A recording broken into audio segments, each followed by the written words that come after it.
every day. Kaya naman, enjoy na lang natin yung ulan. I see you try to be cool, but it's not you. Tignan nyo guys ha. Ayan, nasa gitna tayo. Watching from afar, wishing upon a Sumagunot naman yung ganito kalakas na ulan. trying to open up your eyes that been wide shut. Basang-basa na tayo guys. Kuha tayo ng panyo dahil Change your mind about me. I gotta make you see you fit perfectly, like it's meant to be, so desperately. So just follow me, 'cause I've got the key. Let's unlock our hearts and find out what's inside it. Could be anything, a good thing. So let's change your mind. magandang maulan na araw sa inyong lahat. At kahit tuloy-tuloy ang ulan, tayo ay babiyahe dahil tayo ay nakatakas na naman sa ating trabaho. Hindi gusto ko talaga mag-camp. Kaya naman ako ay samahan nyo sa paghahanap ng bagong spot na pagkakampingan natin ngayong araw. Hold up glasses on, and then you make that smile when my heart starts racing. Ayan, at bigat nung dala-dala ko dahil tignan nyo kasi wala akong dalang water. Kalimutan ko ngayon ko lang naalala dito sa NLEX, kaya naman tulungan nyo ako at ilalagay ko to. Nagbay ako ng mga food ko, chichirya lang yon, tapos water, ganyan. Ay, walang mayonnaise dun sa inanuhan ko. Ay, bigat. Sa treats walang mayonnaise, kaya naman tayo ay nagmadali. Pero tingin ko doon sa malapit sa spot natin meron ng mabibilan ng mga kulang ko pa. Gusto ko kasi mag tuna sisig. Yun yung gamit natin. Don't mind the messy part. On to our favorite songs. All I want is you. You make my world spin round and round. Sometimes I don't. Niwan ko muna si Bot kasi kailangan ko bumili ng sibuyas at saka ng mayo. Pabili po. Grocery pala to. Grocery pala. Malapit na tayo sa campsite at medyo masukal na yung dinadaanan natin. Ayun na nga sinasabi ko eh. Medyo masukal, tapos pantay naman yung daan. I mean sementado, tapos pero may part kasi siya na lubak-lubak ba. Ganyan. Pero all goods naman. Basic na basic to kay Bolt eh. Yaba. Hambog-hambog ko hindi. Malakas loob ko kasi si Bolt eh. Pero kung si Umi to, ako panigurado. Ako'y takot na. Tataranta ko guys. Kasi tingnan nyo yung dadaanan natin. Pero carry lang yan. Very basic. Parang ako lang napakita sa inyo yung ganitong adventure. Pero subukan natin. Sukal talaga guys. Oh. Ay!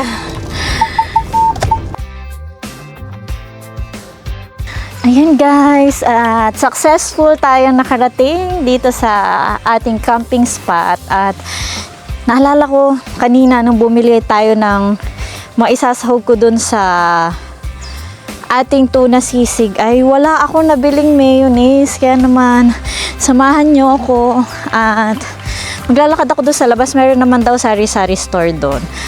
Hindi ko nadadalhin si Bolt. Ito si Bolt. Diyan muna siya, maglalakad ako habang wala pang ulan. Pero sana wag tayo abutan ng ulan at makabili tayo ng matiwasay. So mamaya mag-set up na ako pagbalik natin. Dito ako guys kanina dumaan tapos doon yung papasok ng campsite.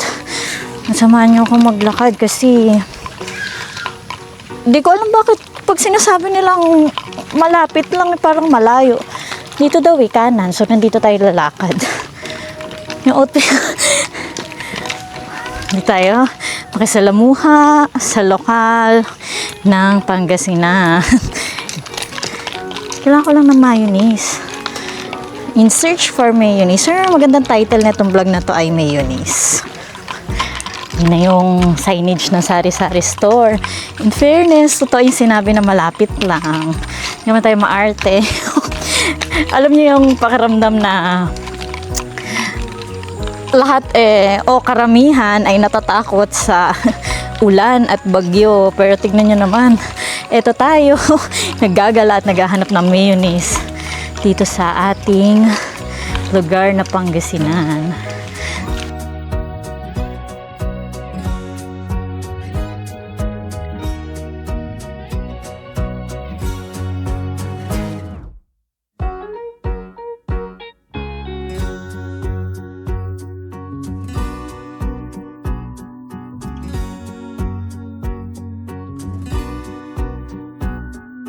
At dahil nakabalik na tayo sa ating spot, ayusin na natin ang pwesto si Bolt para tayo ay tuloy-tuloy na makapag-set up. Tatama ata ako.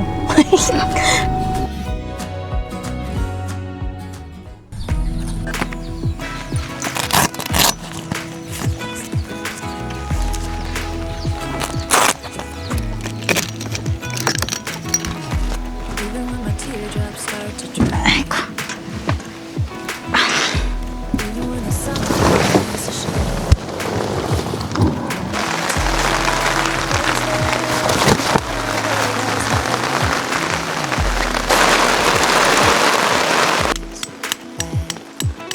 I won't build being so damn naive, it only hurts. At dahil sobrang lakas na talaga ng ulan, mamadaliin ko na yung pag-setup ko. Pero basic na lang to kasi upuan. Etong patungan kong extra na lang. Tapos, yung table ko, tapos doon na rin ako magluluto. Diba? Dapat, let's have joy sa mga ganitong nararanasan natin at dapat hindi kinakainis ang ulan.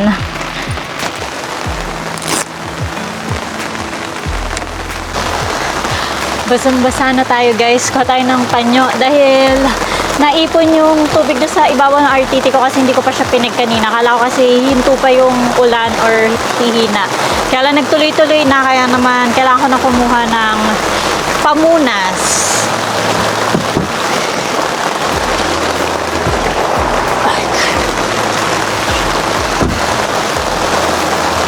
Ay.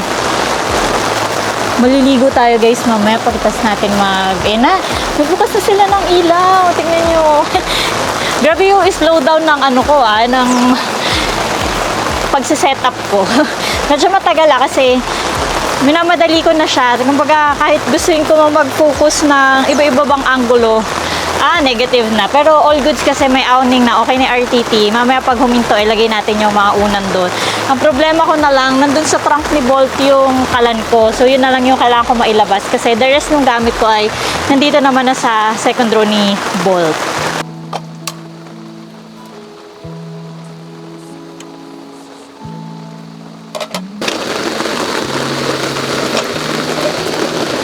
Wala na guys, talagang naligo na ako sa ulan kasi nahihirapan akong kuhain yung alam mo yun, yung magamit ko pag nakapayong. Kaya naman, enjoy na lang natin yung ulan.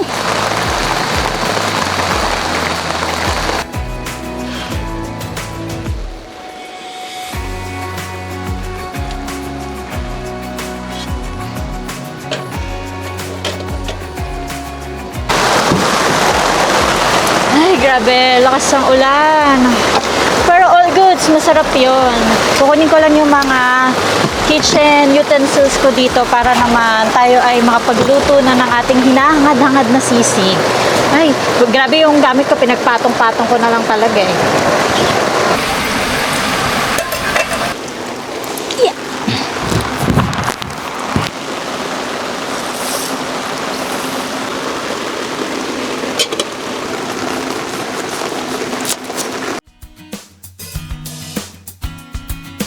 Baby, I know you told me that you're a settler and don't deny it.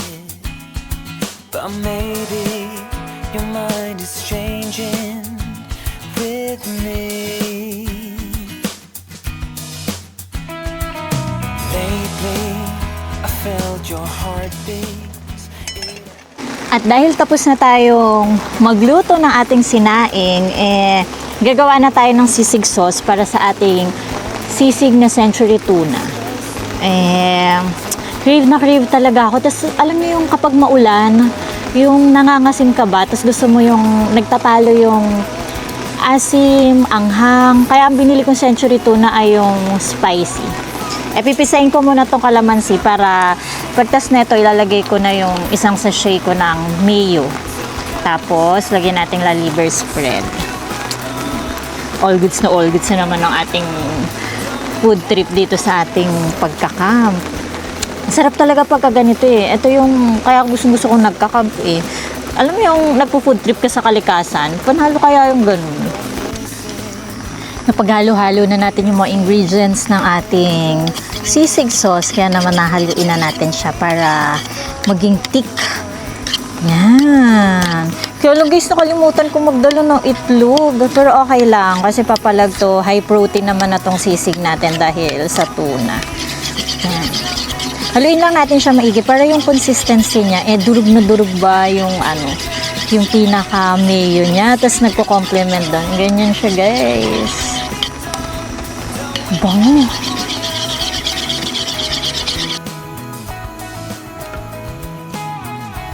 Tapos guys, kailangan nating i-drain yung oil ng ating tuna para mas maganda yung pagka-fry niya later.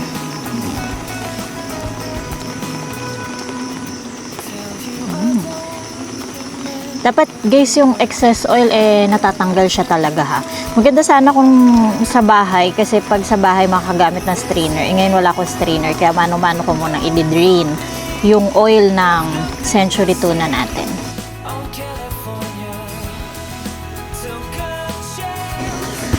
Ayan, at i-fry at tutustahin na natin tong laman ng tuna natin para naman kakain na tayo. Medyo matagal to proseso na ginawa ko ngayon.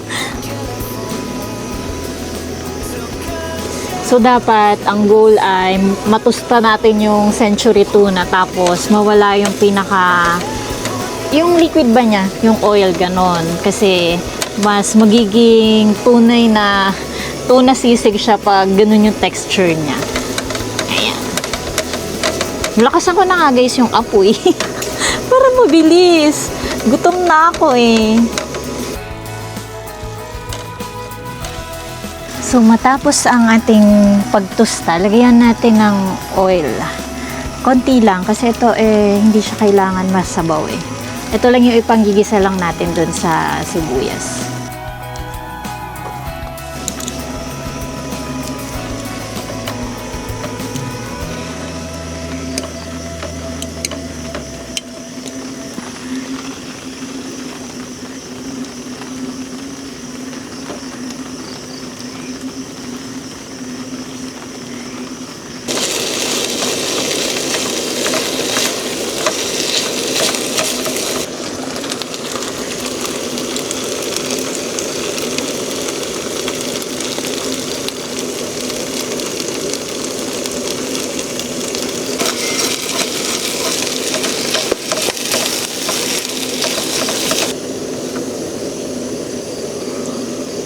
Kain na tayo guys at ako'y magsasandok na ng kanin. Super gutom na talaga ako.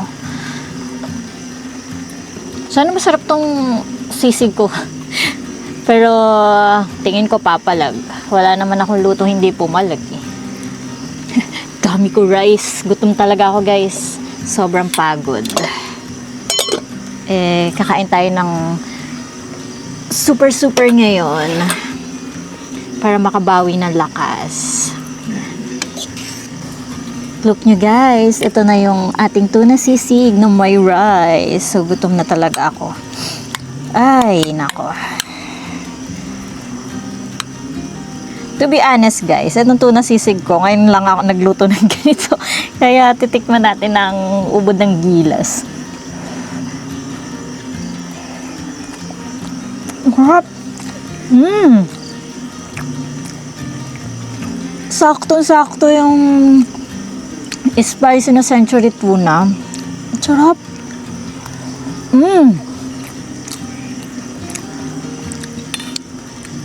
Sarap talaga. Guys, alam nyo, nag-blend yung ano niya, yung mayo, tapos yung may konting sweetness, tapos yung citrus nung calamansi. Sarap. Saktong-sakto yung lasa niya. Tapos sobrang lakas ng hangin dito. All goods na all goods yung blending ng pagkain ko. Tapos yung lamig ng hangin. Parang bagong favorite ko to ngayon pag sa camping. Sisig na century tuna. Tapos mura lang yung cost niya. Fairness. Wala kasi nahawa na ako dun sa mga pagkain na usual na kinakain. Kaya naisip ko maiba naman yung luto. Although matagal ako nakaluto, pero worth it yung sarap. At nakatapos na tayong maglinis ng ating sarili.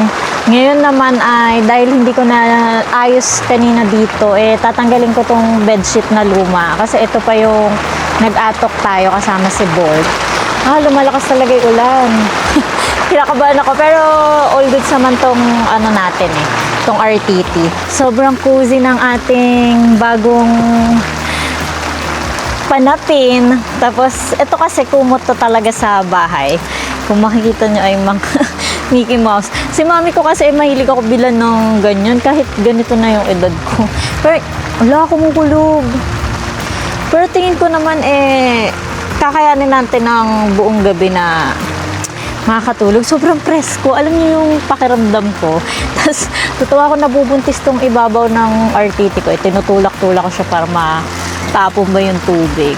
Pero, dahil sobrang haba nung naging araw natin ngayon, gusto ko na guys magpahinga at sana masulit ba natin yung isang payhapang gabi na nandito sa kalagitnaan ng malakas na ulan.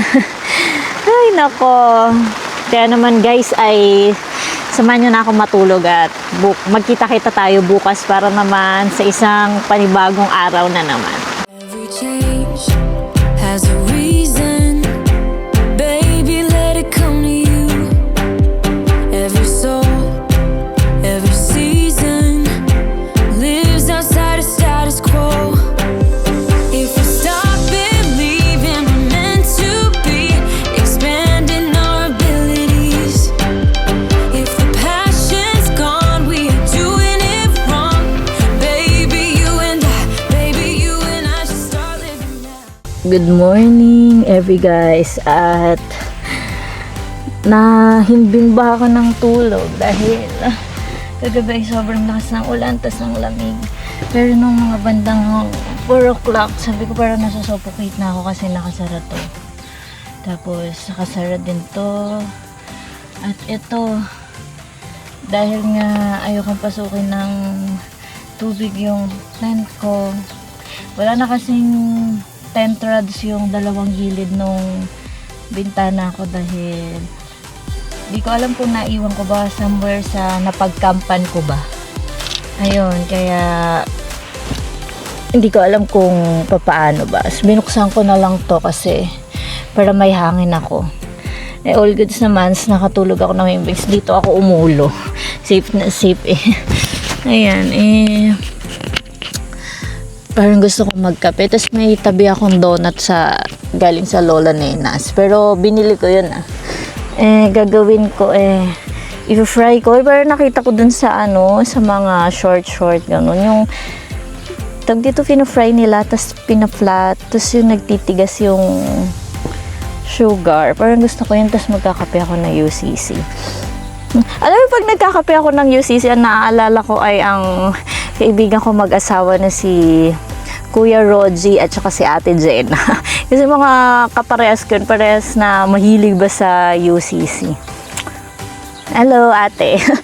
Kayo naalala ko kasi magkakape na ako Wala lang. Tapos ang ganda dito ng pwesto ko kasi ganyan. Sobrang mag-green. Pero parang kailangan ko na namang lisanin ng itong lugar dahil alam niyo yun, kailangan kasi nag-move forward tayo palagi. Talagang may maiiwan pero palaging may patutunguhan.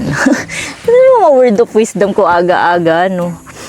Alam niyo kung nandito kayo, ang maaamoy niyo yung alam niyo yung amoy ng damo na naulanan, ganung amoy. Yung sa akin nakaka-relaxing yung ganung amoy, yung kapag yung mga puno, yung parang nauulanan ganyan. Iba yung aroma niya sa sa ilong ko. Pero siyang nakakapagbigay ng kagaanan at kapanatagan sa sarili ko. Kaya itong mga ganitong adventure ay kailangan talaga sinasabuhay ba. Kumukulog na naman. Tapos kailangan ko kasi itong tent medyo matuyo bago ko tupiin. Pero samahan niyo muna ako at kailangan natin mag-toast ng donut. Nagsisimula na namang umulan. Ito ang ating ibe-breakfast. Gusto kong gawin talaga yung tinutoast siya ganyan. Pero dito na muna ako sa malaki dahil yung urungin ko kagabi ay hindi ko naurungan. Medyo hindi kasi okay yung sink nila doon. So, tingin ko, iuwi ko na naman to at sa bahay ko na naman uurungan. Pero okay na to. All goods na to. Ay, ayun na naman yung ulan. Sabi ko pa naman, itutuyuin ko yung yung tent natin. Pero mukhang matutupi na naman siya ng basa. Ay, naku, buti na lang ARB ang ang RTP ko.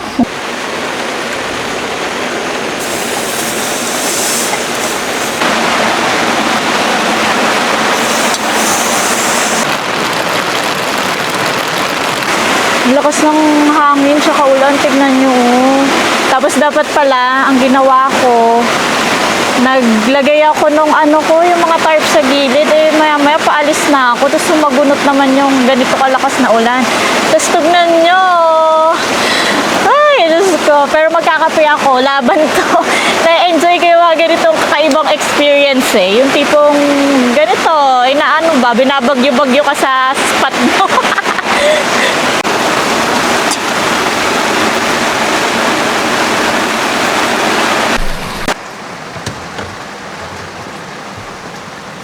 Ay, hindi na talaga kaya guys na dun pa ako sa labas.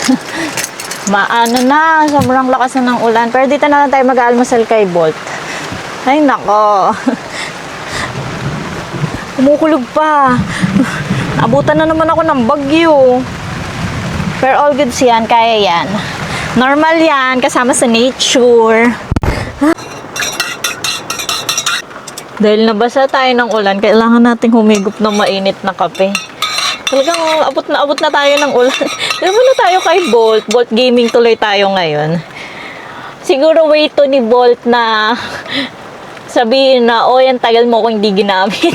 Ganun. Pero ramdam ko yung ulan. Hindi ko alam, baka mag-extend na lang ako dito dahil basang-basa talaga yung RTT. Naisip ko kung tutuyuin ko ba, tutupiin ko na. Ganyan. Ay, nako. Sarap. Bigla kasi ako nag-panic attack guys, so nagluluto ako nung donut ko. Nasunog nga eh. Tingnan nyo guys, nasunog yung donut ko sa sobrang kababa. Kakain muna ako para makapag-isip ako ng tama kung ano ba gagawin ko pa.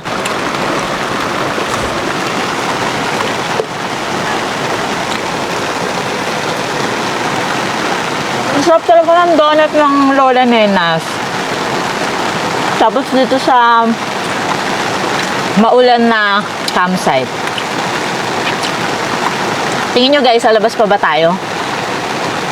Dito na lang kaya tayo forever. Wala na akong damit pamalit. Sarap maligo sana sa ulan. Wala akong damit pamalit. Sarap. Ang sarap kahit sunog.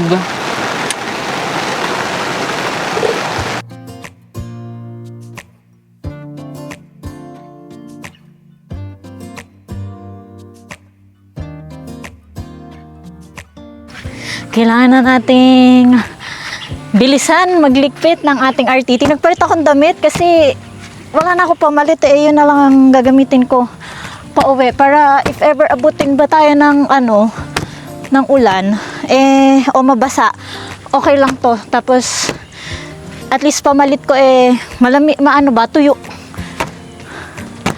Ay naku. Ito sa bahay ko na to tawag dito, ibubulat-lat ulit para mapatuyo. Kailangan lang natin to mabilis na maligpit.